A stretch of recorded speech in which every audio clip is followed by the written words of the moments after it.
شريك له وأن محمدا عبده ورسوله يا أيها الذين آمنوا اتقوا الله حق تقاته ولا تموتن إلا وأنتم مسلمون يا أيها الناس اتقوا ربكم الذي خلقكم من نفس واحدة وخلق منها زوجها وبث منهما رجالا كثيرا ونساء واتقوا الله الذي تساءلون به والأرحام إن الله كان عليكم رقيبا يا أيها الذين آمنوا اتقوا الله وقولوا قولا سديدا يصلح لكم أعمالكم ويغفر لكم ذنوبكم ومن يطع الله ورسوله فقد فاز فوزا عظيما أما بعد فأعوذ بالله من الشيطان الرجيم يا أيها الذين آمنوا كتب عليكم الصيام كما كتب على الذين من قبلكم لعلكم تتقون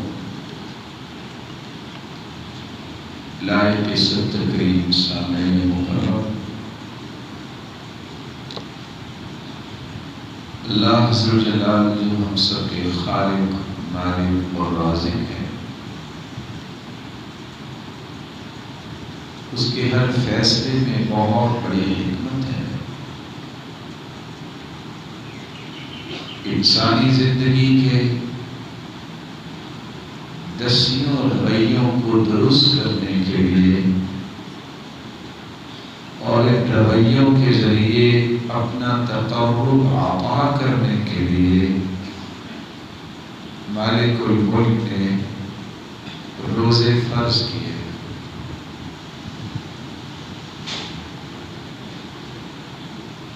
ایک انسان 11 مہینے زندگی کی ایک ترتیب بناتا ہے، اور 11 مہینوں میں انسان کی نظر کسی فقیر اور کسی مسکین پر بھی پڑتی ہے، لیکن اس کا دل نرم نہیں ہوتا۔ ایک مہینہ روزے کا اللہ نے حکم دیا ہے تقوی پیدا کرنے کے لیے۔ جب انسان کے اندر تقوی پیدا ہوتا ہے تو اس کے اندر احساس پیدا ہوتا ہے۔ کس طرح حلال چیزوں کے بھی قریب نہیں جاتا انسان روزہ رکھ کے،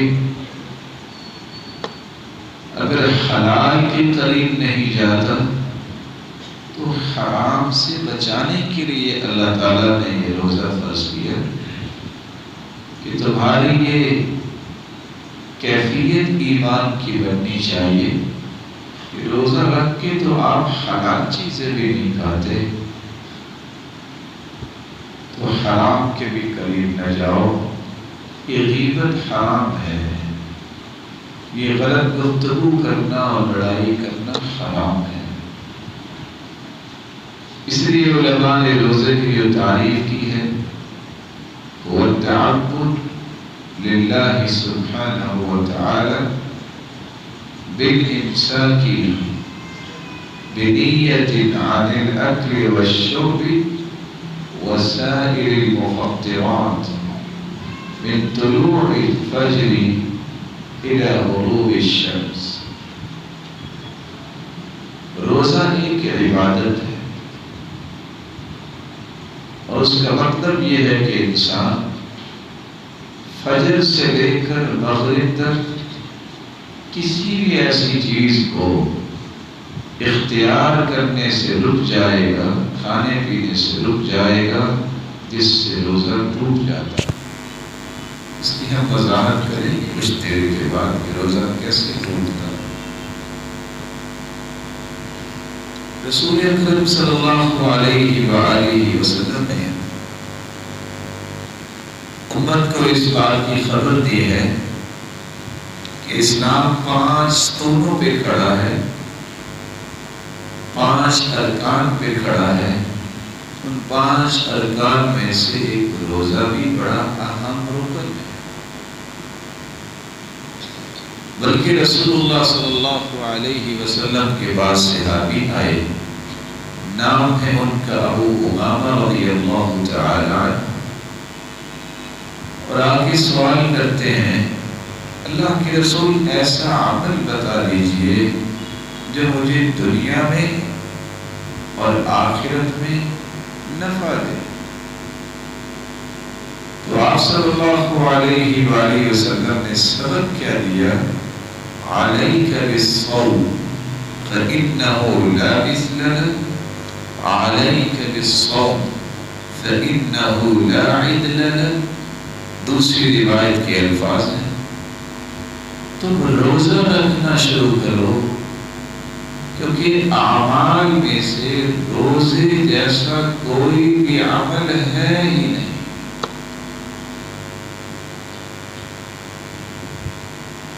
کیوں نہیں ہے روزے جیسا کوئی عمل؟ اس کو سمجھنے کی کوشش کیجیے۔ انسان ہونے کے ناطے سے کمی کوتاہی ہو جاتی ہے ہم سے، ہمیں اعتراف کرنا چاہیے۔ ہم سے گناہ اور برائیاں ہو جاتی ہیں۔ قیامت کا جب دن آئے گا، من ثم لا درہم ولا دینار، کسی سے آپ نے زیادتی کی ہے تو وہاں درہم و دینار نہیں ہوگا کہ لے دے کے جان چھوڑا لے، وہاں اس کے بدلے نیکیاں دینی پڑیں گی۔ ساری نیکیاں تقسیم ہو جائیں گی۔ اگر حقوق لینے والے بہت زیادہ ہیں لیکن روزہ تقسیم نہیں ہوگا۔ کیوں تقسیم نہیں ہوگا؟ اللہ فرمائیں گے، اور حدیث قدسی ہے، الصوم لی وانا اجزی بہ، روزہ میرے لیے رکھا ہے، اس کا بدلہ بھی میں دوں گا۔ اس کے جتنے اعمال ہیں یہ دے کے اس کی جان چھڑاؤ، لیکن روزہ نہ کسی کو دینا، کیونکہ روزہ تو میرے لیے ہے۔ واقعتاً روزے جیسا کوئی عمل نہیں۔ رسول اکرم صلی اللہ علیہ وسلم نے جب یہ بات ابو امامہ رضی اللہ تعالی عنہ کو فرمائی تو راوی کہتے ہیں فَكَانَ لَا يُرَى فِي بَيْتِهِ الدُّخَانُ نَهَارًا إِلَّا إِذَا نَزَلَ بِهِمْ ضَيْفٌ فَإِذَا رَأَوُا الدُّخَانَ نَهَارًا عَرَفُوا أَنَّهُ قَدِ اعْتَرَاهُمْ ضَيْفٌ۔ ابو امامہ رضی اللہ تعالی عنہ جب ان کو روزے کی بات اللہ کے رسول نے سمجھا دی، رمضان کا تو روزہ رکھنا ہی رکھنا تھا، پھر ابو امامہ رضی اللہ تعالی عنہ کے گھر میں کبھی بھی دھواں اٹھتا نظر نہیں آیا دن کے وقت۔ پھر وہ روزے بہت رکھتے تھے، جس دن بھی ان کے گھر سے دھواں نظر آتا تو سمجھ لیتے آج مہمان ہی کوئی آیا ہوگا۔ ابو امامہ رضی اللہ تعالیٰ عنہ نے تو اس کو پلے ہی باندھ لیا کہ اگر واقعتاً روزے جیسا کوئی عمل نہیں تو میں پھر اس کو چھوڑ دوں۔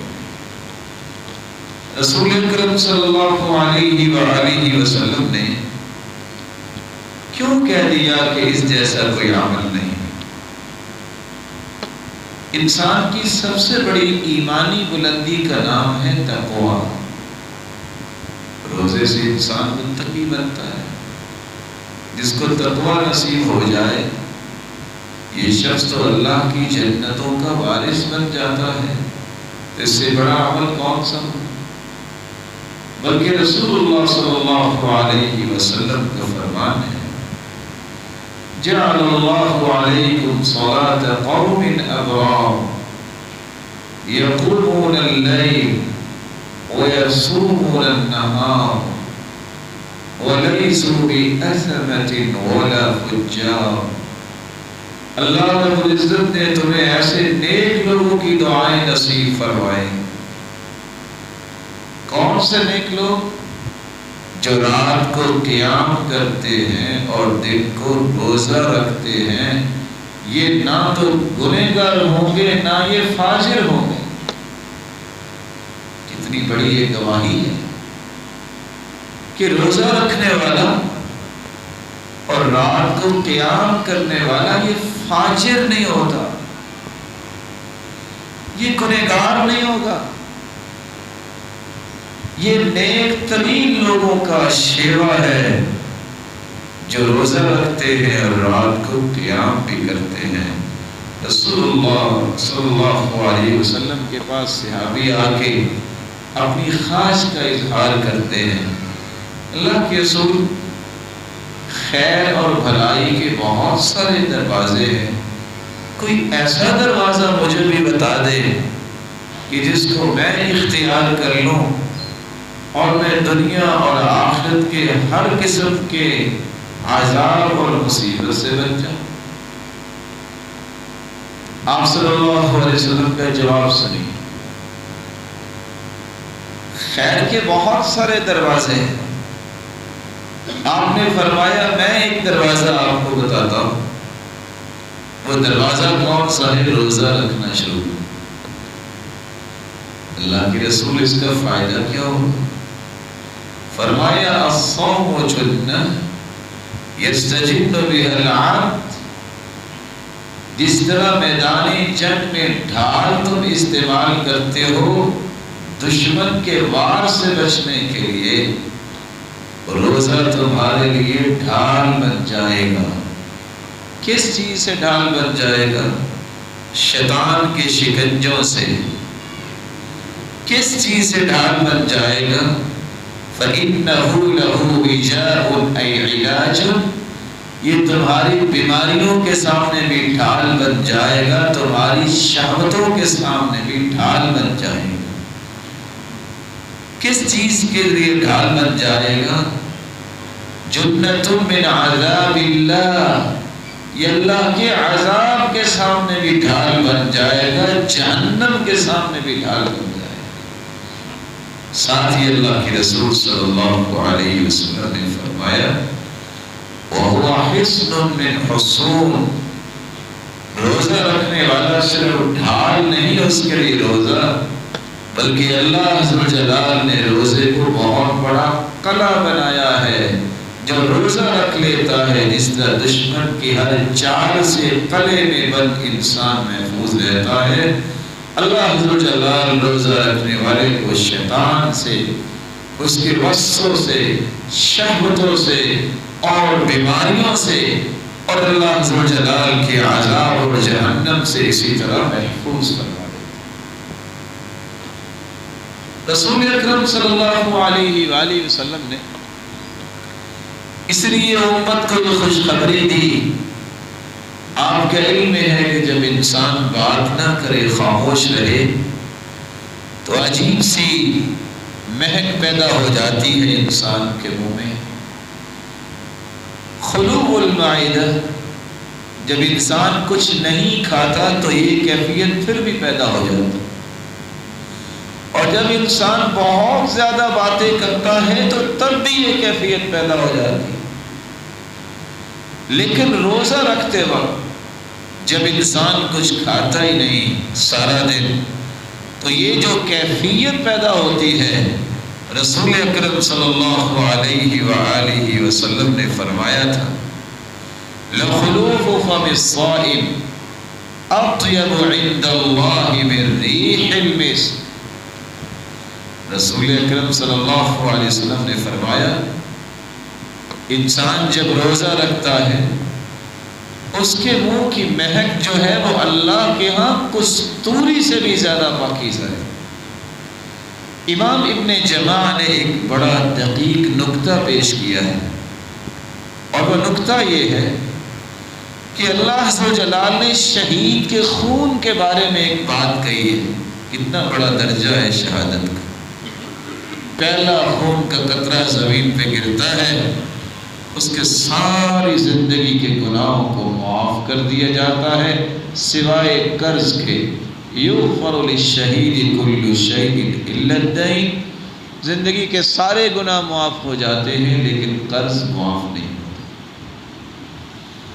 آپ صلی اللہ علیہ وسلم نے وہاں یہ فرمایا ہے کہ شہید کا جو خون ہے ریحہ ریح مسک، قیامت کے دن اس کے خون سے کستوری کی خوشبو آئے گی. شہید کے خون کو تو کستوری سے مشابہ کیا، لیکن جب روزے کی بات آئی ہے تو فرمایا اطیب عند اللہ من ریح المسک، یہ کستوری سے بھی زیادہ پاکیزہ اللہ کے ہاں لگتی ہے.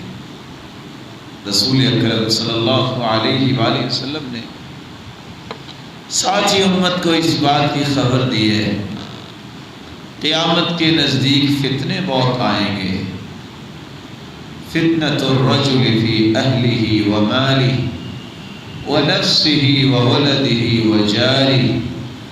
انسان کی اپنی ذات میں فتنہ، اس کے مال میں فتنہ، اس کی اولاد میں فتنہ، اس کے اہل و عیال میں فتنہ، اور اس کے پڑوسی میں فتنہ. انسان کا اپنا فتنہ کیا ہے؟ جوانی دی ہے لیکن نماز ہی نہیں پڑھتا، بیچارہ فتنے میں پڑا ہوا ہے. مال کا فتنہ کیا ہے؟ مال اگر ہے نہیں تو فقیری کا فتنہ. اگر مال ہے لیکن حرام کا ہے تو یہ اس سے بڑا فتنہ. اولاد نہیں تو لوگوں کے طانے ملتے ہیں، یہ بھی فتنہ. اور اگر اولاد ہے اور نیک نہیں ہے تو یہ بھی فتنہ. شادی ہوئی نہیں تو تب بھی فتنہ، اور اگر شادی ہو چکی ہے اور بیوی نیک نہیں ہے تو یہ اس سے بڑا فتنہ. اگر اکیلا کسی جگہ گھر بنا لے تو خوف کا فتنہ، لیکن اگر پڑوسی ہے لیکن وہ سارا دن موسیقی لگائے رکھتا ہے، اللہ کی نافرمانیوں میں لگا ہوا ہے تو یہ اس سے بڑا فتنہ. یہ 5 قسم کے فتنوں کا تذکرہ رسول اکرم صلی اللہ علیہ وسلم نے کیا، پھر اس کا علاج بتایا. علاج جب بتایا ہے تو سب سے پہلا علاج اللہ کے رسول نے یہ بتایا یکفرها الصیام. روزہ رکھو گے تو یہ فتنے ختم ہو جائیں.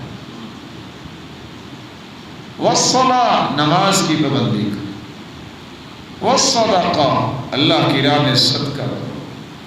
والامر بالمعروف، نیکی کا حکم کرنا. والنہی عن المنکر، اور برائی سے منع کرنا. تو رسول اکرم صلی اللہ علیہ وسلم نے ان تمام قسم کے فتنوں کا علاج جب بیان کیا ہے تو سب سے پہلا علاج یہ بتایا، روزہ رکھنے سے انسان کے بہت سارے فتنے ختم ہو جاتے ہیں. حدیث کے الفاظ ہیں یا معشر الشباب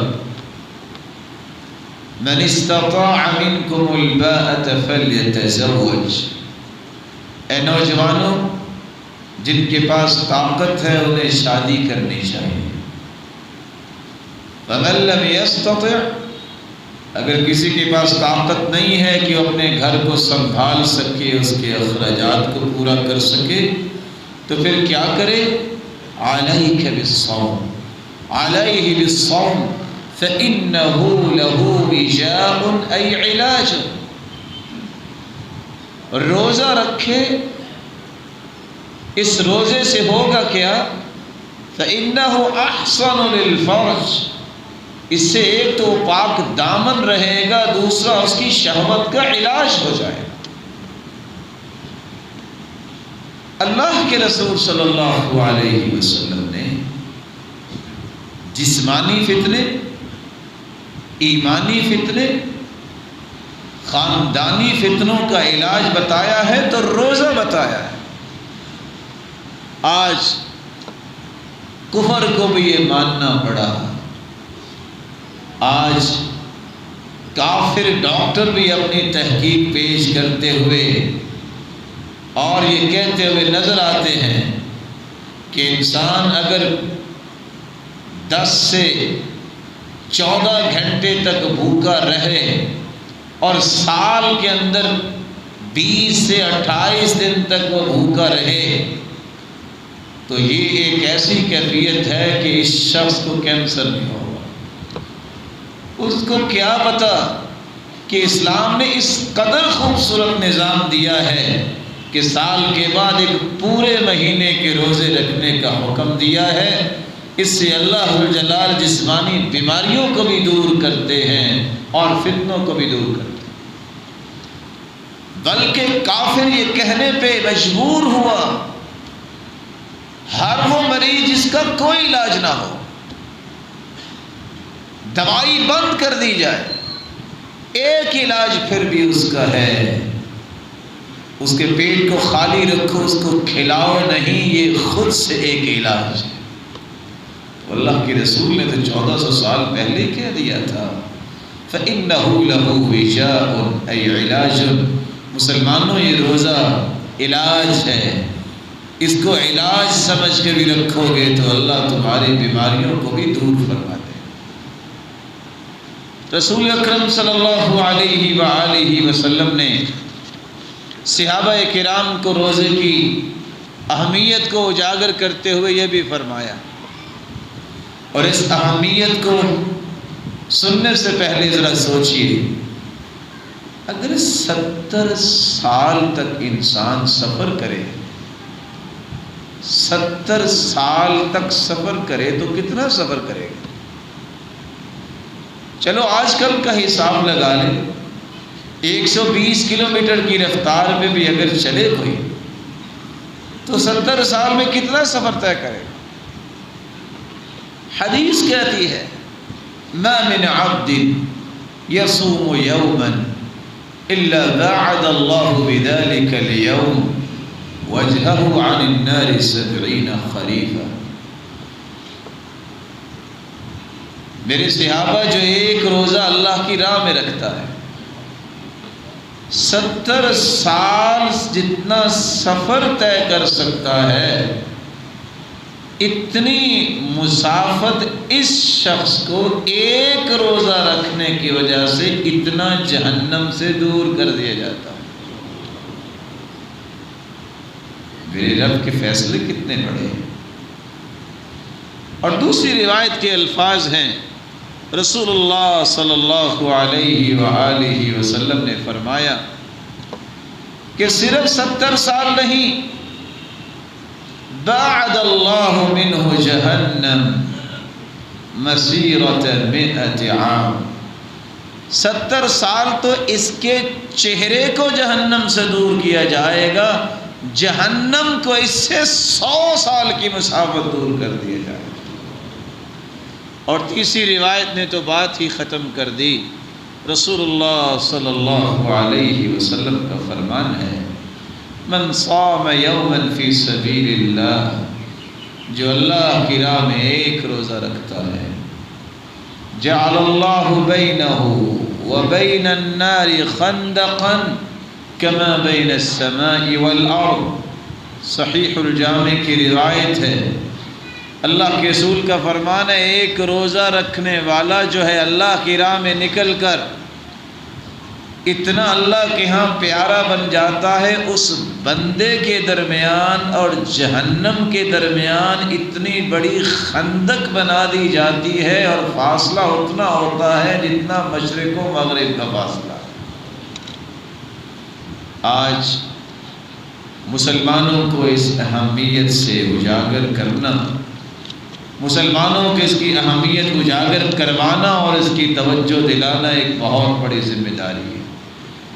رسول اکرم صلی اللہ علیہ وآلہ وسلم نے اس لیے فرمایا تھا من صام رمضان ایمانا واحتسابا غفر له ما تقدم من ذنبه، جو ایمان کی حالت میں اللہ کی رضا کے لیے روزہ رکھتا ہے، اللہ اس کی زندگی کے سارے گناہوں کو معاف کر دیتے ہیں۔ صحابی روایت کرتے ہیں یہ معافی ملتی کب ہے؟ من صام رمضان، جو انسان روزہ رکھتا ہے، فعرف حدودہ، اور پھر اللہ کی حدود کو پہچانتا ہے، وحفظ ما ينبغي له ان يحفظ، جس چیز کی حفاظت کا حکم اللہ نے دیا ہے اس کی حفاظت کرتا ہے، کفر ما قبلہ، تو اللہ عز وجل اس کے سارے گناہوں کو معاف کر دیتے۔ آپ صلی اللہ علیہ وآلہ وسلم کا فرمان ہے یہ روزہ قیامت کے دن آئے گا اور آ کے سفارش کرے گا، اور اللہ اس کی سفارش کو قبول کریں گے۔ آ کے روزہ کہے گا اے رب منعتہ الطعام والشہوات بالنہار فشفعنی فیہ، اللہ میں ہی تو ہوں، میری وجہ سے سارا دن اس نے کچھ نہیں کھایا، میری وجہ سے اس نے جائز شہوت کو بھی پورا نہیں کیا، اللہ میری سفارش کو قبول فرما لے اور اسے معاف کر کے جنت میں پہنچا دے۔ اللہ حض الجلال روزے کی سفارش کو قبول فرما لے۔ رسول اکرم صلی اللہ علیہ وآلہ وسلم نے امت کو اس بات کی بھی خبر دی، مسلمانوں تمہاری تمنائیں تو ہیں، ہماری زبان سے جو لفظ نکلے پورا ہو جائے، ہماری دعائیں قبول ہو جائیں۔ اگر دعاؤں کو قبول کروانا چاہتے ہو تو یہ بات یقین سے سمجھ لو، اللہ دعائیں قبول کس کی کرتے ہیں؟ ثلاث دعوات مستجابات لا شک فیہن، میرے صحابہ 3 ایسی دعائیں ہیں ان کی قبولیت میں شک کی کوئی نہیں، یہ قبول ہی قبول ہے۔ اللہ کے پیغمبر وہ کون سی 3 دعائیں ہیں؟ فرمایا دعوت الصائم، سب سے پہلی روزہ رکھنے والا جب دعا کرتا ہے تو اللہ اسے رد نہیں کرتا۔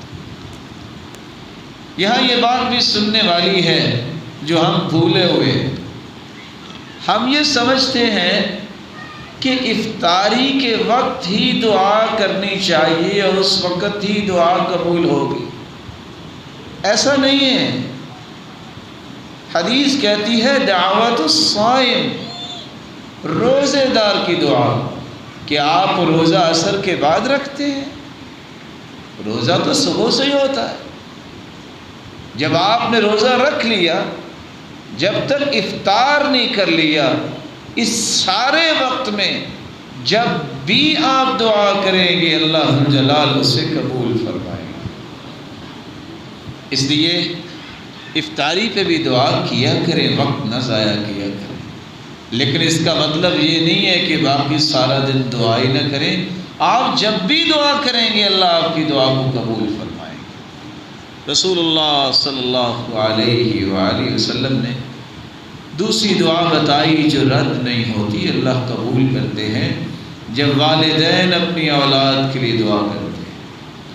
اس مبارک مہینے میں روزہ رکھ کے اپنی اولادوں کے بارے میں دعائیں کیا کرو، اللہ ان کو نیک بنا دے، ان کو ہماری آنکھوں کی ٹھنڈک بنا دے اور صدقہ جاریہ بنا دے، اور ان کو ایسا باصلاحیت بنا کہ لوگوں کے لیے رہنما اور رہبر بنے اور قیامت کے دن ہمارے درجات کی بلندی کا باعث بن جائے۔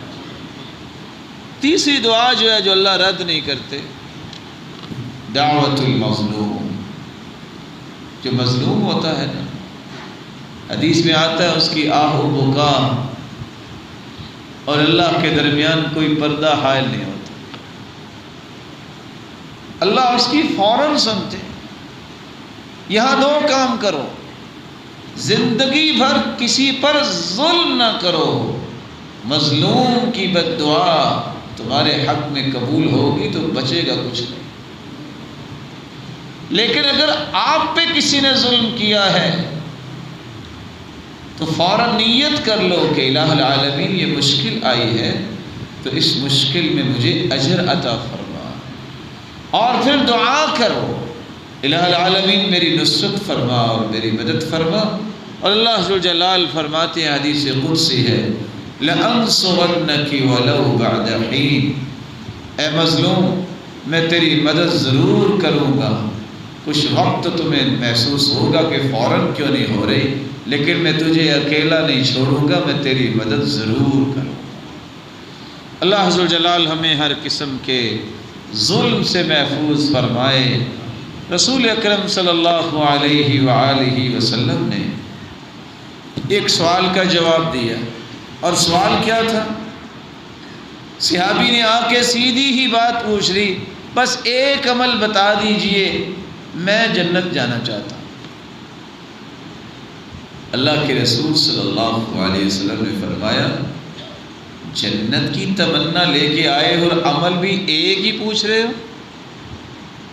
اچھا تم ایسا کرو، علیک بالصوم، تم روزہ رکھ لو، اللہ ذو الجلال تمہیں جنت کا وارث بنا دے۔ اس قدر عظیم یہ نعمت ہے جو اللہ ذو الجلال نے مجھے اور آپ کو عطا کر دی ہے، جس کو رمضان المبارک کا مہینہ کہتے ہیں۔ یہ جنتوں کے سودے ہیں، یہ بیماریوں سے بچنے کا پیکج ہے، یہ اپنے آپ کو شیطان سے اور شیطان کے ہتھ کنڈے اور غصوں سے اور جہنم سے اور عذاب قبر سے اور اللہ کے عذاب سے بچنے کا بہت بڑا قلعہ ہے اور بہت بڑی ڈھال ہے۔ اس جیسا کوئی عمل نہیں ہے۔ اللہ ذو الجلال ہمیں روزے رکھنے کی توفیق عطا فرمائے، اور جو لوگ بھولے ہوئے ہیں اللہ انہیں بھی توفیق عطا فرمائے، وہ بھی روزے رکھنے والے بنیں۔ آپ صلی اللہ علیہ وآلہ وسلم سے جہاں اس صحابی نے سوال کیا کہ میں نے جنت جانا ہے، ایک دوسرا صحابی دوسرا سوال لے کے آ گیا۔ اللہ کے رسول ایک گزارش ہے، ایک عمل بتا دیجئے میں جہنم سے بچ جاؤں۔ آپ نے فرمایا جہنم سے بچنے کا صرف ایک عمل؟ اچھا تم ایسا کرو، تم روزہ رکھا کرو، تیرا رب تجھے جہنم سے بچا دے گا۔ جنت میں جانے کے لیے بھی ایک عمل بتایا اس حدیث میں، اور جہنم سے دور ہونے کے لیے بھی اللہ کے رسول نے ایک ہی عمل بتایا اس حدیث میں، جو روزہ ہے۔ رسول اللہ صلی اللہ علیہ وآلہ وسلم نے عورتوں کے بارے میں کتنی خوبصورت بات کہی۔ اسلام کتنا خوبصورت ہے، وہ عورتوں کے ساتھ تو اتنے احسانات پیش کرتا ہے کہ انسان تصور نہیں کر سکتا۔ اس قدر آسان جنت بتائی ہے عورتوں کو۔ فرمایا اذا صلت المرأة خمسها وصامت شهرها وأطاعت زوجها وحفظته في نفسها وماله قيل لها ادخل الجنة من أي باب شئت۔ جو عورت 5 نمازیں پڑھ لے، رمضان المبارک کے روزے رکھ لے، خامد کی اطاعت کر لے، اور بچوں کی اچھی پرورش کر لے، اپنی اور اپنے خامد کے مال کی حفاظت کر لے، یہ 5 کام یہ کر کے آ جائے قیامت کے دن، اللہ فرمائیں گے یہ جنت کے 8 دروازے کھلے ہیں، جس دروازے سے چاہتی ہو جنت چلی جاؤ۔ اس قدر آسان جنت ہے عورت کے لیے۔ نماز تو پڑھنی ہے، مسلمان ہے، بچوں کی پرورش تو جانور بھی کرتے ہیں، لیکن یہ نیک پرورش کرے، اپنی عزت کی حفاظت اور اپنے خامن کے مال کی حفاظت تو کرنی کرنی، اطاعت کر لے خامن کی، روزے رکھ لے 1 مہینے کے، جنت کے 8 دروازے اس کے لیے کھول دیے جائیں گے کہ جس دروازے سے چاہتی ہو جنت چلی جاؤ۔ رسول اکرم صلی اللہ علیہ وآلہ وسلم نے اسی لیے صحابہ کرام کو یہ خوشخبری عطا کی تھی کہ میرے صحابہ، روزہ رکھنے والا اتنا خوش نصیب انسان ہے، اللہ نے جو جنت کے دروازے بنائے ہیں نا، ان دروازوں میں ایک دروازہ ہے باب الریان۔ اس دروازے سے صرف جنت میں جائیں گے تو روزے دار ہی جائیں گے، جب روزے دار چلے جائیں گے دروازہ بند کر دیا جائے گا۔ یہ خاص دروازہ جو بنایا ہے جنت کا، یہ صرف روزے داروں کے لیے ہے۔ کس قدر خوش نصیب ہیں یہ روزے دار، جن کو اسپیشل گیٹ سے جنت میں فرشتے پروٹوکول دے کے جائیں گے۔ اللہ عز و جلال ایسے لوگوں کی صف میں ہمیں بھی شامل فرمائے۔ میں نے آپ کے سامنے بیماریوں کا تذکرہ کیا کہ بیماریاں دور ہوتی۔ بعض بھائی سوال کرتے ہیں، ہو سکتا ہے آپ میں سے کوئی محترم بھی یہ سوال دل میں چھپائے بیٹھا ہو۔ جسمانی بیماریوں کا تو علاج ہوتا ہے روزے سے، قلبی بیماریوں کا بھی علاج ہوتا ہے، شہوتیں توڑ کے رکھ دیتا ہے یہ روزہ۔ میں بہت کوشش کرتا ہوں لیکن دل سے حسد اور کینہ اور بغض اور کسی کے بارے میں کڑن نہیں جاتی، میں کیا کروں؟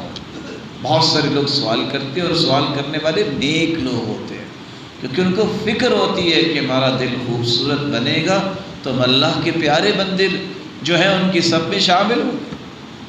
رسول اکرم صلی اللہ علیہ وسلم نے اس کا ایک علاج بتایا۔ جو ایام 20 کے روزے رکھتا ہے، چاند کی 13، 14 اور 15 تاریخ، اس کو ایام 20 کہتے ہیں، کیونکہ رات چاند جو ہے وہ چمک رہا ہوتا ہے، پیک پہ ہوتی ہے اس کی روشنی۔ تو چاند کی 13 اور 14 اور 15 3 دن کا روزہ رکھنے والا اللہ کے ہاں اتنا پیارا بن جاتا ہے۔ یذہبن وحر الصدر، اگر کسی کا دل نہیں تھم رہا، نہیں ٹھیک ہو رہا، بڑی کوشش کی ہے، یہ 3 روزے رکھ دے، اللہ ہر قسم کی علائشیں اور حسد اور کینہ اور بغض اور عداوت اور دشمنی قرید کے دل صاف کر دیتے۔ علاج بتایا اللہ کے رسول نے، روزہ۔ اللہ عز و جلال ہمیں اس بات کی توفیق عطا فرمائے کہ ہم اس کی رضا کے لیے جو روزہ رکھنے والے بنے۔ رسول اکرم صلی اللہ علیہ وآلہ وسلم نے اس بات کا بھی حکم دیا، جہاں روزہ رکھا کرو وہاں روزہ افطار بھی لوگوں کا کروایا کرو۔ روزہ رکھنے والے کا کتنا اجر ہے۔ تعجب یہ ہے کہ اگر کسی کے اندر خیر خواہی پیدا ہو جائے کہ کسی مسلمان نے روزہ رکھا ہے، میں نے اس کو افطار کروانا ہے، من فطر صائما فلہ مثل اجر صائمہ، فلہ اجر مثل صائمہ، روزہ رکھنے والے کو جتنا اجر ملتا ہے روزہ افطار کروانے والے کو بھی اتنا ہی اجر ملتا ہے۔ تو رسول اکرم صلی اللہ علیہ وآلہ وسلم نے روزہ رکھنے کی جہاں بات کی ہے، وہاں روزہ افطار کروانے کی ترغیب بھی دلائی ہے۔ رمضان کا مہینہ تو آ گیا، اللہ تیرا لاکھ لاکھ شکر ہے، ایمان کی حالت میں تو نے یہ مہینہ نصیب فرمایا۔ اس مہینے میں کرنا کیا ہے ہم نے؟ میں چند باتیں آپ کی خدمت میں پیش کرتا ہوں۔ میرے بھائی، میرے محترم، روزہ رکھنے کی نیت کرنی ہوتی ہے۔ فرض روزہ جب تک آپ اذان سے پہلے نیت نہیں کرتے وہ روزہ نہیں ہوتا۔ نفلی روزہ اگر آپ رکھنا چاہتے ہیں، آپ فجر کے وقت نیت نہیں بھی کر سکے اور آپ نے کچھ کھایا نہیں ہے، آپ ظہر سے پہلے بھی نیت کر لیتے ہیں کسی وقت کہ چلو میں روزہ ہی رکھ لیتا ہوں، کھایا پیا تو ہے کچھ نہیں، تو آپ کا روزہ ہو جائے۔ لیکن رمضان المبارک کا روزہ جو ہے، اس کے لیے شرط یہ ہے کہ آپ کو اذان سے پہلے نیت کرنی ہے، اور نیت کے کوئی الفاظ نہیں ہے، نیت کا تعلق دل سے ہے۔ انما حل النیہ القلب، نیت کا تعلق دل سے ہے۔ ہی عبارۃ عن انبعاث القلب، نیت کا مطلب یہ ہے کہ انسان دل میں ایک بات اور ایک عزم کرتا ہے، ایک ارادہ کرتا ہے۔ یہ نیت رسول اکرم صلی اللہ علیہ وسلم نے صحابہ کو بتائی کہ تمہیں نیت کرنی ہے، من لم یبیت الصیام من اللیل فلا صیام لہ، جو اذان سے پہلے ایک لمحہ پہلے بھی اگر وہ نیت کر لیتا ہے. ویسے تو علماء لکھتے ہیں جب رمضان کا چاند نظر آتا ہے ہر بندے کے دل میں یہ تمنا اور تڑپ اور خواہش پیدا ہو چکی ہوتی ہے میں نے صبح روزہ رکھنا، اور یہی نیت ہے. ہر مومن کی یہ حالت ہے. تو اللہ عز و جلال ایسے روزے کو قبول کرتے ہیں جس میں نیت کی جائے. پھر آپ اس نیت سے روزہ رکھیں، میں نے اس کا اجر لینا ہے. مجبوری کوئی نہیں ہے کہ میں نے روزہ نہ رکھا تو لوگ کیا کہیں گے. نہیں میرے معزز، آپ 2 نیتیں کر کے روزہ رکھا کریں. میں نے اس سے اجر بھی لینا ہے اور اپنی زندگی کے سارے گناہوں کو معاف بھی کروانا. کیونکہ حدیث کے الفاظ ہیں من قام رمضان من صام رمضان ایمانا واحتسابا، ایمان کی حالت میں روزہ رکھنا اور احتسابا اللہ کی رضا چاہنے کے لیے اس سے اجر لینا ہے. ایسے نہیں ہم کو 10 12 14 گھنٹے بھوکے رہتے، اس کا اجر لینا ہے. یہ اللہ کے رسول نے سکھایا ہے، اس کے ذریعے گناہ معاف ہوں گے. یہ ایسے نہیں ہم بھوکا رہتے. مومن کی یہی تو شان ہے، اس کی معمولی سی تکلیف کو بھی اللہ اجر سے لبریز کر دیتے. رسول اکرم صلی اللہ علیہ وسلم نے روزے کے بارے میں ایک تیسری بات بھی بیان کی.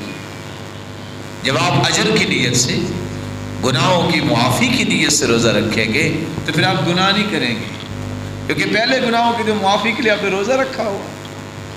آپ سحری ضرور کیا کریں. تسحروا فإن فی السحور برکہ، رسول اکرم صلی اللہ علیہ وسلم کا فرمان ہے سحری کیا کرو، سحری میں برکت ہے. برکت کیا ہے؟ اگر آپ سحری نہیں کریں گے تو سارا دن کیا کریں گے؟ نہ آپ قرآن پڑھ سکیں گے، نہ کوئی نیکی کے کوئی کام کریں گے، نہ ڈھال پڑے رہیں گے. اللہ کے رسول نے فرمایا فإنہ غداء مبارک، یہ برکتوں والا کھانا ہے جو آپ سحری کے وقت کھاتے ہو. اللہ اس میں ایسی برکت ڈالتے ہیں جو آپ کی جسمانی کمزوریوں کو قوتوں میں تبدیل کر دے.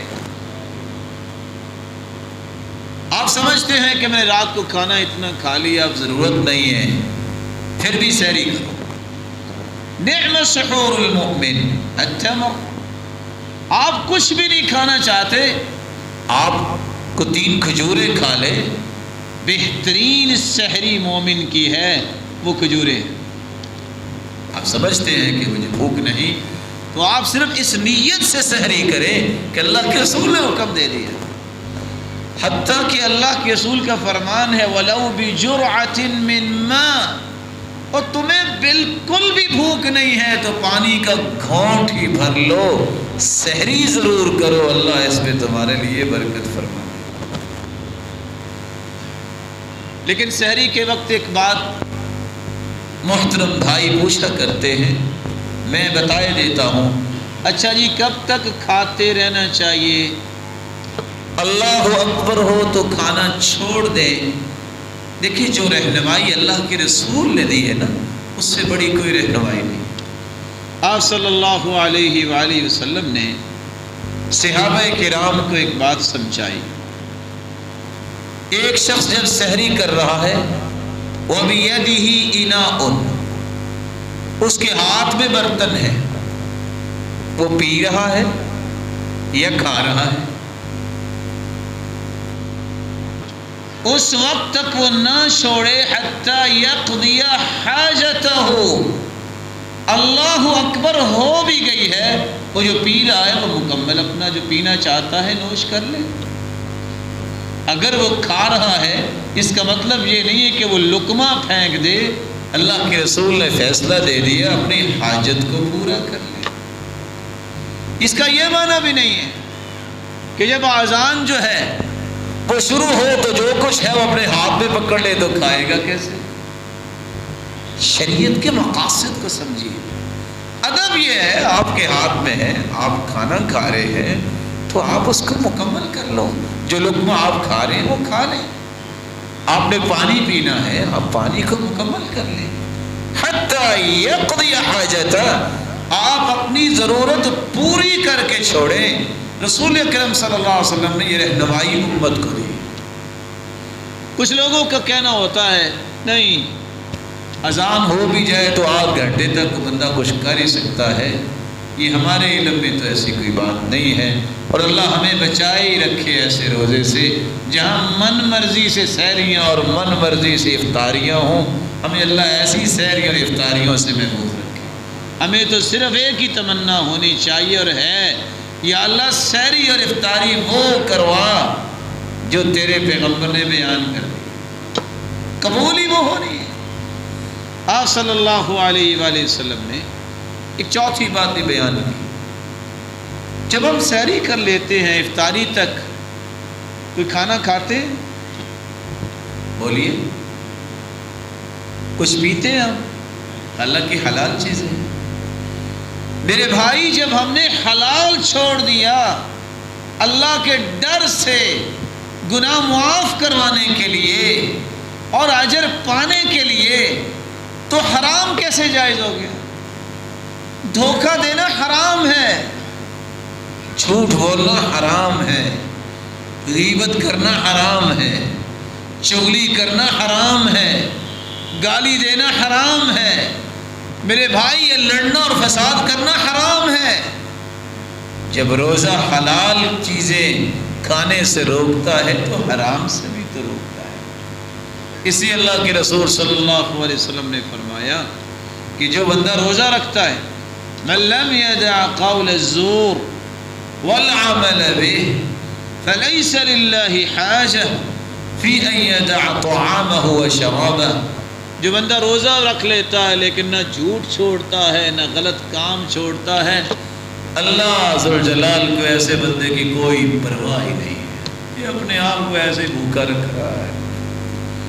کم من صائم، کتنے ایسے روزے دار ہیں جن کے حصے میں صرف بھوک اور پیاس آتی ہے،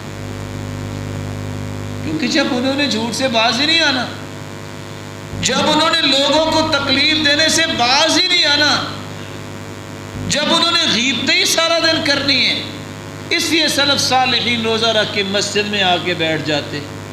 لوگ پوچھتے ہیں کیا مسئلہ ہے، آپ مسجد میں آ گئے ہو؟ کہتے ہیں نحفظ صیامنا، اصل میں نا ہم اپنے روزے کی حفاظت کرنے کے مسجد میں آئے ہیں، مسجد میں بیٹھیں گے اللہ اللہ کریں گے، نہ باتیں ہوں گی نہ ہمارا روزہ ضائع ہو۔ وہ تو اپنے روزے کی حفاظت کی ہے۔ اسی طرح کتنے لوگ ایسے ہیں، کم من قائم لیس لہ من قیامہ الا السحر، کتنے لوگ رات قیام کرتے ہیں جب اللہ کی رضا مقصود نہ ہو۔ تراویح پڑھنے آئے ہیں، پیچھے بیٹھ کے گپے لگا رہے ہیں، تراویح پڑھنے آئے ہیں، قرآن سنو، قرآن پڑھو، دعا کرو، ذکر کرو میرے پیارے بھائیوں، بیٹھے ہیں اور وہاں سیاست چل رہی ہے۔ اس لیے صحابی کہتے ہیں کتنے ایسے قیام کرنے والے ہیں، جاگنا ہی ان کی قسمت میں ہوتا ہے، اجر نہیں ملتا۔ اپنے اجر کی حفاظت کیا کرو، اللہ ذوالجلال ہمیں توفیق سے نوازے۔ اس لیے حدیث کہتی ہے کہ اگر آپ نے روزہ رکھا ہوا ہے، کوئی آپ سے بحث و تکرار کرتا ہے، تو تکرار میں آ جاتا ہے، جھگڑا کرتا ہے، اس کو 2 مرتبہ یہ کہو، انی صائم، میں روزے دار ہوں، انی صائم، بھائی میں روزے دار ہوں، میں آپ سے جھگڑا نہیں کر سکتا۔ یہ طریقہ ہے کہ آپ سے بھی اگر کوئی آگے جھگڑا کرتا ہے پھر بھی جھگڑا نہ کرو تاکہ روزہ محفوظ ہو جائے۔ رسول اکرم صلی اللہ علیہ وآلہ وسلم نے اسی صحابہ کرام کو یہ بات سمجھائی تھی، اور آج یہ باتیں دنیا بھول گئی۔ ہم سمجھتے ہیں صرف منہ کا ہی روزہ ہے کہ کھانا پینا نہیں۔ صحابی بیان کرتے ہیں، جابر بن عبداللہ رضی اللہ تعالی عنہ، اذا صمت فلیصم سمعک وبصرک ولسانک عن الكذب والمحارم ودع اذى الخاصة وليكن عليك وقار وسکینہ۔ جب تم روزہ رکھو تو تمہاری آنکھ کا بھی روزہ ہونا چاہیے، تمہاری زبان کا بھی روزہ ہونا چاہیے، تمہارے کان کا بھی روزہ ہونا چاہیے۔ رکیے، میری آنکھ کا روزہ کب ہوگا؟ جس طرح میں نے کھانا چھوڑ دیا حلال، تو میری آنکھ پھر حرام چیزیں کیسے دیکھے گی؟ یہ میری آنکھ کا روزہ ہے۔ میں آپ سے دست بدستہ ادباً گزارش کروں گا، سحری آپ نے کی، روزہ رکھ لیا، بھول جاؤ شام تک میں نے انٹرنیٹ نہیں کھولنا۔ آپ کون سے ایسے کام کر رہے ہیں جس کے لیے آپ کو 2-2 4-4 گھنٹے جو ہیں وہ کھول کے بیٹھے رہنے کی عادت بن گئی ہے؟ یہ آنکھ کا روزہ ہونا چاہیے۔ بچاؤ آنکھوں کو کہ اللہ کی کوئی ناراضگی دیکھ لی تو کیا بنے گا؟ روزہ تو ختم ہو جائے گا، اس کا نقص آ جائے گا۔ کان کا بھی روزہ رکھو۔ کیسا روزہ ہے؟ حلال کھانے پیارے پیارے چھوڑ دے، سارا دن نہ کھائے اور موسیقی سنتا رہے، گالیاں اور اس طرح کی چیزیں سن رہا ہے، غیبت سن رہا ہے، کسی کی چغلی سن رہا ہے۔ کوئی غیبت کرنے بھی لگے اس کو کہو بھائی آپ کی بڑی مہربانی، آپ میرے سامنے بات نہ کریں۔ کوئی غیبت کرتا بھی ہے، کہو بھائی آپ کی بڑی مہربانی، میرے ساتھ یہ بات نہ کریں۔ من رد عن عرض اخیہ بالمغیبہ کان حقا علی اللہ ان یعتقہ من النار۔ جو کسی کی غیبت روکتا ہے، سنتا نہیں ہے، کسی مسلمان بھائی کی غیبت نہیں سنتا، اللہ اسے قیامت کے دن جہنم سے آزاد کر دے۔ کانوں کا بھی روزہ ہوتا ہے میرے بھائی۔ اس صحابی کی بات پہ غور کیجئے، انہوں نے کو 5-6 کام ذکر کیے، یہ پکے کر لیں۔ زبان کا بھی روزہ، میں گالی نہیں دوں گا، میں غیبت نہیں کروں گا، میں چغلی نہیں کروں گا، میں لعن طعن نہیں کروں گا، میں کسی کو دکھ نہیں دوں گا۔ آنکھ کا بھی روزہ ہے اور کان کا بھی روزہ ہے۔ اور اگلے لفظ کیا ہے؟ صحابی کہتے ہیں جس طرح زبان اور آنکھ اور کان کا روزہ ہے، وَدَعْ أَذَى الْخَاصَّةِ، لوگوں کو تکلیف بھی نہ دیا کرو، اور خصوصاً جو اللہ کے خاص بندے ہوتے ہیں ان کو تکلیف نہ دیا کرو۔ کون ہے؟ نیک لوگوں کو تکلیف دے۔ ساتھ ہی کیا فرمایا؟ وَلْيَكُنْ عَلَيْكَ وَقَارٌ، یہ روزے دار کیسا ہوتا ہے؟ اس کے اوپر وقار ہوتا ہے، وہ سکینہ، پرسکون ہوتا ہے، افراتفری نہیں۔ اس نے روزہ رکھا ہوا ہے، اس کے دل میں چین آنا چاہیے، اس کے دل میں راحت ہونی چاہیے۔ میں آج روزے دار ہوں، آج میرے گناہ معاف ہو جائیں گے، آج میرے لیے وہ اجر لکھا جائے گا جس کا میں تصور نہیں کر سکتا۔ ساتھ ہی صحابی یہ بیان کرتے ہیں وَلَا تَجْعَلْ يَوْمَ فِطْرِكَ وَصَوْمِكَ سَوَاءً۔ چھٹا کام یہ کرنا ہے، اپنے آپ میں سوچو، رمضان سے پہلے اور رمضان کہیں برابر تو نہیں ہے؟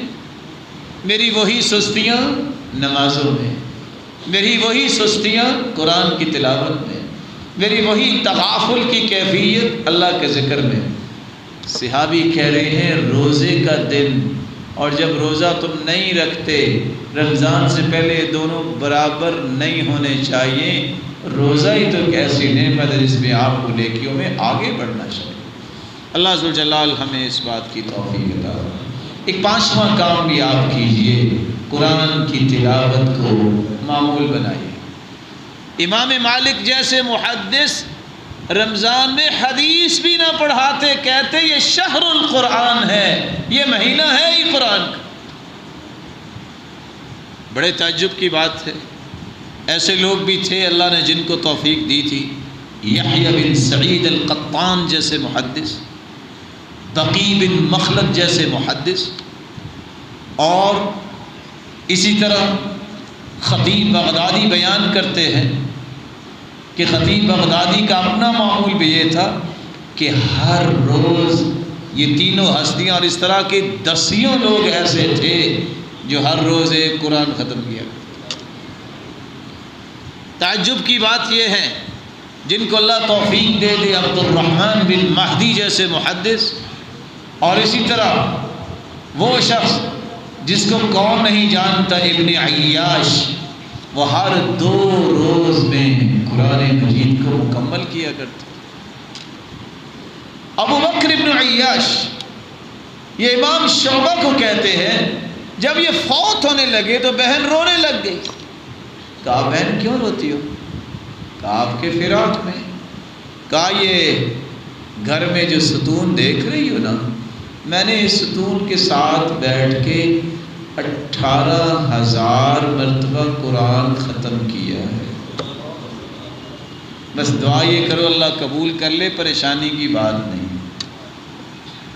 کیسے تھے امام احمد بن حنبل رحمت اللہ علیہ، جو 7 دن میں قرآن ختم کیا کرتے۔ علقمہ بن قیس 7 دن میں قرآن ختم کیا کرتے، اور ایسے سینکڑوں لوگ۔ چلو آپ 1 2 4 دن میں نہیں تو 7 دن میں تو قرآن ختم ہونا چاہیے۔ اللہ عز و جل مجھے اور آپ کو توفیق سے نوازے۔ وآخر دعوانا الحمدللہ۔